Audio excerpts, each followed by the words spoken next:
Hello students, बेटा हम लोग आज मिले हैं अपने सेकंड लॉ ऑफ थर्मोडायनामिक पढ़ने की तरफ। दैट मीन्स हम आज पढ़ना शुरू करेंगे एंट्रोपी। देखो फर्स्ट लॉ में फर्स्ट नियम जो है, प्रथम नियम, ऊष्मागतिकी का प्रथम नियम, गलत कुछ भी नहीं था। उन्होंने ठीक कहा था, ऊर्जा को ना उत्पन्न किया जा सकता है ना नष्ट किया जा सकता है। लेकिन फिर भी एक चीज की कमी रह गई। वो क्या कि जब कोई, मान लो मैं कह रहा हूं ए नाम की ऊर्जा है, अगर ए नाम की ऊर्जा है और वो बी नाम की ऊर्जा में बदल रही है, ए नाम की ऊर्जा है बी नाम की ऊर्जा में बदल रही है, तो ये कैसे पता चलेगा कि कौन सी ऊर्जा किस ऊर्जा के दूसरे रूप में परिवर्तित हो सकती है और कौन नहीं हो सकता। देखो एक बहुत सारे उदाहरण हो सकते हैं इसके। मतलब पहले नियम में गलती हुई तो हुई कहां, सिर्फ दिशा की, डायरेक्शन ऑफ कन्वर्जन।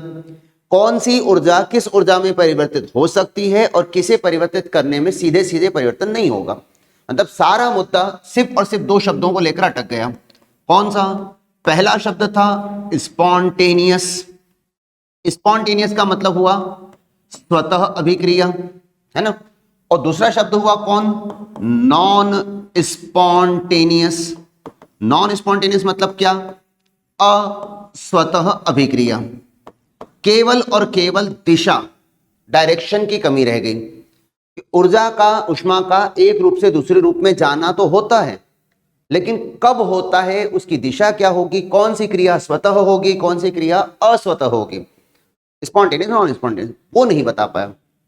जैसे मैं आपको उदाहरण से बात करूं, अगर घर के ऊपर पानी की टंकी होती है, छत के ऊपर, हम नीचे से पानी अगर ऊपर पहुंचाते हैं तो अपने आप तो नहीं जा सकता। मतलब आप नीचे से इलेक्ट्रिक मोटर लगाते हो, पंप के जरिए पानी नीचे से ऊपर जाता है, तो क्या एक इलेक्ट्रिक मोटर ऊपर भी लगानी पड़ेगी टंकी छत पर ताकि वो वापस नीचे आ सके? नहीं। मतलब नीचे से ऊपर ऊर्जा पानी को भेजने के लिए आपको ऊर्जा देने की आवश्यकता है। मतलब अपने आप कार्य नहीं हुआ तो वो हो गया कौन? अस्वतः। लेकिन ऊपर से नीचे तो अपने आप आ सकता है ना, तो वो कौन हो गया? स्वतः। इसी प्रकार हर चीज को, हर ऊर्जा को दूसरी ऊर्जा में बदला जा सकता है, लेकिन वो जो कन्वर्जन है वो स्वतः है या अस्वतः है, ये तो नहीं समझा पाया। इसीलिए हमें एंट्रोपी जैसे एक फंक्शन की आवश्यकता है, एक फलन की आवश्यकता है डेल्टा एस के नाम से। लेकिन सबसे पहली बार डेल्टा एस होता क्या है, ये कैसे काम करेगा, इससे कनेक्शन कैसे जुड़ेगा, तो धीरे धीरे कल के इसमें चलें। कैलकुलेशन कम और ज्यादा डिस्कशन होगा, थ्योरीज पर ज्यादा बात की जाएगी। जैसे अगर मैं कहूं कि मेरे पास कोई कन्वर्जन हो रहा है, जैसे ठोस है सॉलिड अपने आप को बदल रहा है लिक्विड में, गैस में, या कोई लिक्विड है जो अपने आप को बदल रहा है गैस में।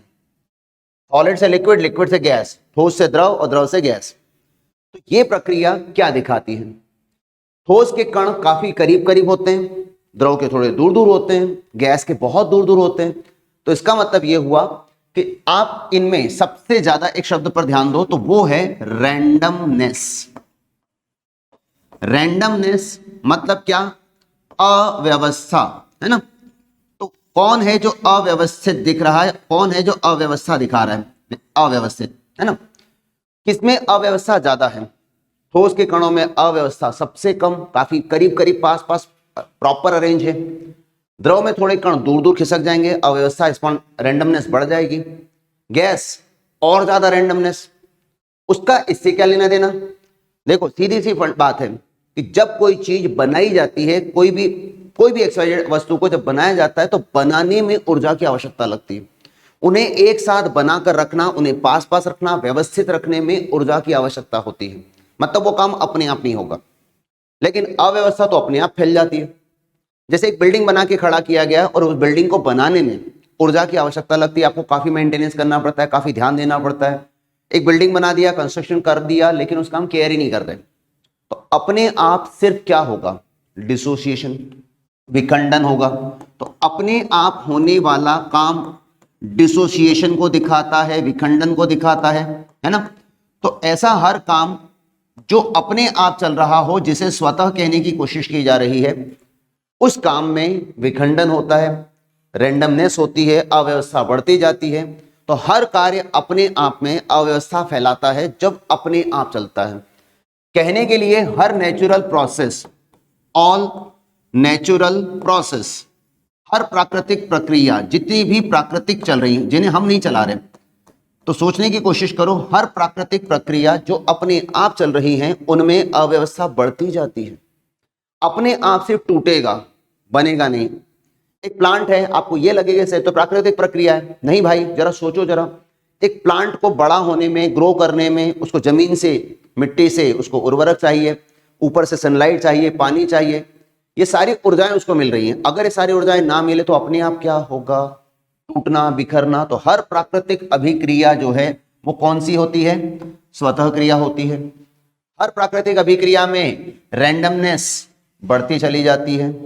हर प्राकृतिक अभिक्रिया में ठोस से द्रव और द्रव की गैस की तरफ जाना दिखाई देता है। तो हर प्रक्रिया जिसमें विखंडन दिखाई दे रहा है, हम ये समझ रहे हैं उसको स्वतः अभिक्रिया में होता तो होता क्या है। जैसे मान लो मैंने एक प्रक्रिया रखी आपके सामने CaCO3 जो कि ठोस होता है मार्बल, और ये टूटकर बना CaO जो कि ठोस है CO2 गैस। तो भाई ये इतने टुकड़ों में टूटा, तो जितने टुकड़ों में टूटेगा नंबर ऑफ पार्टिकल बढ़ेंगे, टुकड़ों की संख्या बढ़ेगी। तो जितने नंबर ऑफ पार्टिकल बढ़ेंगे, क्या ये काम अपने आप हो सकता है या हमें करवाना होगा? निर्माण, इन दोनों को जोड़कर कंपाउंड बनाना, निर्माण करना अपने आप नहीं हो सकता, लेकिन टूटना तो अपने आप हो सकता है ना, विखंडन तो हो सकता है अपने आप। तो अपने आप होने वाली क्रिया में पार्टिकल की संख्या बढ़ती चली जाएगी। तो हम कई तरह से चीजों को देखकर अंदाजा लगाते हैं कि कैसे पता चले कि कोई क्रिया स्वतः है। तो क्रिया के स्वतः होने के हमने कई तरीके रखे। क्या क्या रखे? पहला तरीका जिसमें रैंडमनेस बढ़े, रैंडमनेस मतलब अव्यवस्था बढ़े। दूसरा तरीका जिसमें कन्वर्जन सॉलिड से लिक्विड, लिक्विड से गैस की तरफ जाता दिखे। तीसरा तरीका जिसमें विखंडन दिखाई दे। हर प्राकृतिक अभिक्रिया इसी तरह से चलती है, पार्टिकल की संख्या बढ़ती दिखाई दे। तो कुल मिलाकर हम ये कहने की कोशिश कर रहे हैं कि एंट्रोपी एक ऐसा फंक्शन दिया हमने जिसके जरिए हम ये समझाना चाहते हैं कि कोई प्रक्रिया स्वतः है तो कब है, और अगर असवतः है तो कब है। अब इसी चीज को देखो, मैंने पहले भी कहा था, आज भी फिर कहता हूं कि किसी भी केस में जब रिएक्शन की कोई गणना करनी हो रिएक्शन को लेकर, तो उसका तरीका कहता है कि हमें प्रोडक्ट माइनस रिएक्टेंट की तरफ चलना होता है।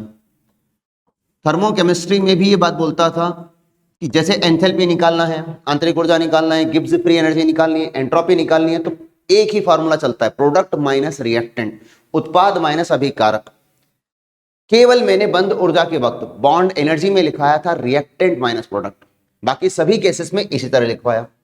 मान लो अगर हमें कोई मात्रा दे रखी हो, एंट्रोपी वगैरह दे रखी हो, अभिक्रिया के अंदर दे रखी हो, तो उन हालात में आप इनके कैलकुलेशन से अंदाजा लगाते हो कि अगर आपका एंट्रोपी ग्रेटर देन 0 आ रहा है मतलब पॉजिटिव आ रहा है, तो आप ये कहना चाह रहे हो कि एंट्रोपी बढ़ रही है। तो एंट्रोपी बढ़ने का मतलब होगा क्रिया हो गई स्वतः। एंट्रोपी का बढ़ना मतलब रैंडमनेस का बढ़ना, अव्यवस्था का बढ़ना। एंट्रोपी का बढ़ना मतलब उसमें क्रिया का स्वतः होना, विखंडन हो रहा है, अपने आप चीजें टूट रही है, प्राकृतिक रूप में चल रहा है। अगर मान लो इसका इस तरह से लिखूं, डेल्टा एस लिखूं लेस देन 0 मतलब नेगेटिव, इसका अर्थ है एंट्रोपी घट रही है, कम हो रही है, तो क्रिया मानी जाएगी अस्वतः, नॉन स्पॉन्टेनियस। और अगर एंट्रोपी का मान 0 आ जाए, क्योंकि 3 वैल्यू आ सकती है, तो मैं मान के चलूंगा ये साम्यावस्था है, इक्विलिब्रियम है। तो आपको समझना है कि आपके सामने 3 तरह की स्थिति आएंगी। अभी तक हमें ये बात में थोड़ा अभी रह गया होगा, एंट्रोपी आखिर है तो है क्या, ये उसकी गणनाएं आ रही हैं, उसके मान आ रहे हैं, लेकिन अभी भी एक मन में रह गया। तो एक बात सुन लो, एंट्रोपी को बेटा कहते हैं यूनिट ऑफ रैंडमनेस। एंट्रोपी को कहा जाता है यूनिट ऑफ रैंडमनेस, मतलब अव्यवस्था की इकाई, अव्यवस्था की इकाई। अब ये कैसा शब्द है? कोई ऐसा तरीका जो हमें बता सके कि क्रिया स्वतः है या अस्वतः, कोई ऐसी चीज जो हमें बता सके कि इसमें अव्यवस्था बढ़ने वाली है या घटने वाली, प्राकृतिक अवस्था में चलने वाली है या नहीं चलने वाली। तो हर चीज को एक चेहरा देना था, एक नाम देना था, इसलिए हमने उसे एंट्रोपी का नाम दिया। कहने के लिए मैं ये भी कह सकता था कि एंट्रोपी बेटा रिवर्सिबल रिएक्शन की हीट एनर्जी होती है विद रिस्पेक्ट टू टेम्परेचर। दिए गए तापमान पर रिवर्सिबल रिएक्शन की ऊष्मा को एंट्रोपी कहते हैं। लेकिन समझने की बात है कि कोई रिएक्शन रिवर्सिबल कब होती है। अगर कोई काम हमें अच्छा लगता है तो हम उसे करते चले जाते हैं। पसंद आने वाला काम, हमें जो काम अच्छा लगता है वो काम स्वतः चलता जाता है, चलता जाता है, चलता जाता है, मतलब उसका एंड ही नहीं पता। अगर हमें पढ़ाई अच्छी नहीं लगती तो हम उसे कौन सा अपनी मर्जी से करते हैं, जब तक डांटते हैं, जब तक प्रेशर होता है तब तक पढ़ते हैं। तो वो रिवर्सिबल नहीं। उसमें क्या हुआ, वो रिवर्स क्यों हो रही है, क्योंकि हमें पसंद नहीं आ रहा काम। अगर हमें कोई काम अच्छा लगता है जिसके लिए बहुत बार डांटा भी जाता है फिर भी वो काम करते हैं, इसका क्या मतलब है, वो काम स्वतः हो रहा है, अपने आप हो रहा है, हम पसंद है इसलिए कर रहे हैं। तो कहीं भी ये गलतफहमी ना पाली जाए कि फास्ट है, जल्दी हो रहा है, इसका मतलब वो स्पॉन्टेनियस है, स्वतः है। हमें जो काम अच्छा लगता है वो काम हम जल्दी करते हैं, ये हमारी नेचर होती है। तो इसलिए ध्यान रहे कि स्पॉन्टेनियस का मतलब फास्ट नहीं है बेटा। स्पॉन्टेनियस का मतलब होता है अपने आप होने वाला काम, रिएक्शन ऑकर्स इट्स ओन, अपने आप चलने वाली क्रियाएं, चाहे वो फास्ट हो चाहे वो स्लो हो। जैसे रस्टिंग ऑफ आयरन है, जंग लगना। अब जंग लगने की प्रक्रिया कौन सी आज की आज हो जाती है, समय लगता है। तो जरूरी नहीं कि हर स्वतः क्रिया जो है वो फास्ट ही होती है, तो फास्ट से इसको ना जोड़ें ना। सामान्यतः स्पॉन्टेनियस रिएक्शन जिनमें एंट्रोपी बढ़ता है वो तेज चलती हैं, बट ऐसा कोई रूल नहीं है कि फास्ट है तो स्पॉन्टेनियस है। हाँ, स्वतः अभिक्रियाएं ज्यादातर तेज गति से चलती हैं। साम्यावस्था होने का मतलब ये मत समझ लीजिए कि ये इतनी आसानी से हासिल हो सकेगी। ये सिर्फ कहने वाले शब्द हैं जहां पर कई सारी शर्तों को एक साथ अप्लाई किया जा सके। एंट्रोपी में परिवर्तन बिल्कुल ना दिखे, रिवर्सिबल रिएक्शन की हीट जीरो हो जाए तो एंट्रोपी जीरो होती है, इतना आसान नहीं होगा। अब हो सकता है इसे हम डेल्टा एस की जगह पर डेल्टा एच से प्रदर्शित कर दें, डिवाइड में लिख दें टी, कर सकते हैं, लेकिन इनके न्यूमेरिकल बहुत आसान होते हैं, बहुत आसान। वो कैसे, एंथैल्पी देगा, तापमान देगा, खाली डिवाइड ही तो करना है। लेकिन फिर भी लोग गलत क्यों करते हैं, क्योंकि उनकी यूनिट पे ध्यान ही नहीं देते। एंट्रोपी बेटा हमेशा दी जाती है किलो जूल प्रति मोल में, ठीक है। तापमान दिया जाता है सेल्सियस में, लेकिन हम तो उसे कन्वर्ट करके केल्विन में लिख ही लेते हैं, तो ये हमारी आदत होनी चाहिए। लेकिन हम इस बीच में ये भूल जाते हैं कि एंट्रोपी का जो डाटा होता है वो जूल पर मोल में होता है। मिस्टेक हुई तो हुई कहां, बस इतनी सी कि वो होता है किलो जूल, ये होता है जूल। तो किलो जूल को जूल बनाना पहले जरूरी है 1000 का मल्टीप्लाई करना, फिर इसे कन्वर्ट करना। मान लो मैंने आपसे कहा कि अगर मेरे पास किसी रिएक्शन की, जैसे सब्लिमेशन, सब्लिमेशन ऊर्ध्वपातन की एंथैल्पी मैंने दे रखी किसी पदार्थ के लिए, और वो दे रखी है मैंने अगर मान लो 120 किलो जूल पर मोल, और टेम्परेचर दे रखा है 27 डिग्री सेल्सियस। तो अगर आप एंट्रोपी निकालने लगे हो, एंट्रोपी किस चीज की, सब्लिमेशन की, सब्लिमेशन ऊर्ध्वपातन की, तो तरीका दिमाग में रखना कि आप सीधा सीधा फंडा रखोगे delta H of sublimation divide में टेम्परेचर। यहां पर जब आप सॉल्व करोगे तो इस बात का ख्याल रखना है कि जिसे हम ढूंढने निकले हैं वो 120 नहीं है। आपने सीधे सीधे 120, नीचे टेम्परेचर 300 लिखा और आपने सॉल्व कर दिया, तो ये गलत ही आएगा। क्यों आएगा गलत, क्योंकि हमने इसे किलो जूल से जूल बनाया ही नहीं। तो पहले किलो जूल को जूल बनाना है, उसके बाद सॉल्व करना है। देखो 2 जीरो तो आपके मैंने ही काट दिए, ठीक, 3 से काटा इसको, 3 चौक 12, एक 2 जीरो ज्यादा है तो 400। तो आपका जवाब 400 जूल पर मोल में आना चाहिए, लेकिन यूनिट का गड़बड़ नहीं करना है। तो अभी फिर से एक अपनी बात को दोहराता हूं कि एंट्रोपी एक्चुअल में है तो है क्या। एंट्रोपी है यूनिट ऑफ रैंडमनेस, एक ऐसा फंक्शन जो ये समझा सके कि कौन सी क्रिया स्वतः है, कौन सी क्रिया स्वतः नहीं है, किस केस को अपने आप चलना चाहिए, किसे अपने आप नहीं चलना चाहिए। तो कैसे समझें, चलो एक बार ट्राई करके देखते हैं। जैसे मान लो मैंने लिखा, फिर से वही कहानी, CaCO3 जो कि ठोस है, से बना CaO, वंस अगेन सॉलिड है, ठोस है, CO2 जो कि गैस है। अब इसे देखकर मुझे तय करना है कि ये क्रिया है तो है क्या। एक अणु टूटा 2 टुकड़ों में, अपने आप हुआ है, स्वतः है क्योंकि टूट रहा है। डिसोसिएशन हो रहा है, इसलिए भी ये कह सकता हूं। ठोस से गैस की तरफ जा रहा है, इसलिए भी स्वतः है। तो हर नजरिए से यह क्रिया मुझे स्वतः स्पॉन्टेनियस नजर आती है। इसका मतलब मैं कहूंगा इसमें डेल्टा एस का साइन पॉजिटिव। तो आपको 2 ही सवाल पूछ सकता है कि कोई रिएक्शन लिखी, 3 ऑप्शन 4 ऑप्शन देकर spontaneous, non spontaneous, equilibrium, none of this, या एंट्रोपी का साइन प्लस माइनस जीरो या कोई भी नहीं, तो उनको पहचानो। जैसे मान लो मैंने लिखा H2 जो कि गैस दिख रही है प्लस Cl2 जो कि गैस दिख रही है, कन्वर्ट होकर बना HCl 2 मॉलिक्यूल, वो भी गैस दिख रहा है। अब कैसे सोचूं? सब कुछ तो गैस है, मतलब अवस्था देखकर तय नहीं हो पाएगा। 2 अणु इधर भी 2, हमें लगा ये साम्य अवस्था है, बिल्कुल नहीं है। क्यों? क्योंकि ये फॉर्मेशन है, 2 चीजों ने मिलकर किसी चीज को फॉर्म किया है, बनाया है, तो फॉर्मेशन तो अपने आप होने से रहा, तो इसका मतलब ये अस्वतः क्रिया है, स्पॉन्टेनियस नहीं है, नॉन स्पॉन्टेनियस है। इसमें एंट्रोपी का साइन नेगेटिव है। कोई ये कह सकता है मुझे तो 2 और 2 दिखे, साम्यावस्था है। अरे भाई एक मिनट, यहां 2 मॉलिक्यूल हैं, दोनों का शेप साइज आकार एक जैसा है, सिमिलैरिटी है। यहां पर 2 मॉलिक्यूल हैं जिनका शेप साइज सब कुछ डिफरेंट है, तो यहां अव्यवस्था ज्यादा है, इधर अव्यवस्था कम है, तो उस लिहाज से भी सोचोगे तो एंट्रोपी नेगेटिव आनी है।